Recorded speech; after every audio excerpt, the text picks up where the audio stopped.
Work energy theorem, it state that work done by the net force acting on a body is equal to change in kinetic energy of the body। इस theorem के according जब हम किसी body के ऊपर force लगाते हैं तो फोर्स के कारण क्या होगा, उसकी वेलोसिटी में चेंज आएगा, तो मतलब उसकी काइनेटिक एनर्जी में चेंज आएगा। तो जो काइनेटिक एनर्जी में चेंज आया वो किसके और होगा, वर्क डन के बराबर। दैट इज वर्क डन हो जाएगा final kinetic energy minus initial kinetic energy. For expression for work energy theorem, मान लो कोई बॉडी जो है जिसका मास m है, ए पोजीशन के ऊपर है, जब हम इसके ऊपर फोर्स F लगाएंगे तो इसमें एक्सेलरेशन प्रोड्यूस होगा according to Newton second law. जो फोर्स हो जाएगी mass into acceleration, this is equation number 1। जब हमने इसके ऊपर फोर्स F लगाई तो मान लो बॉडी A से B तक डिस्प्लेस हो गई और डिस्प्लेसमेंट आ गया S।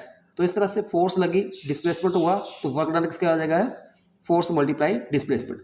अब फोर्स की वैल्यू इक्वेशन 1 से हम यहाँ पे यूज़ करेंगे तो हमारे पास बन जाएगा this is equal to MAS।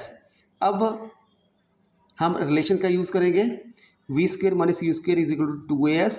थोड़ा डिटेल्स करेंगे, A is equal to B square minus U square upon 2S हो जाएगा। अब A की वैल्यू हम इक्वेशन 2 में यहाँ पे भरेंगे तो हमारे पास बन जाएगा W is equal to M multiply V square minus U square upon 2S multiply S के साथ S कैंसिल हो जाएगा।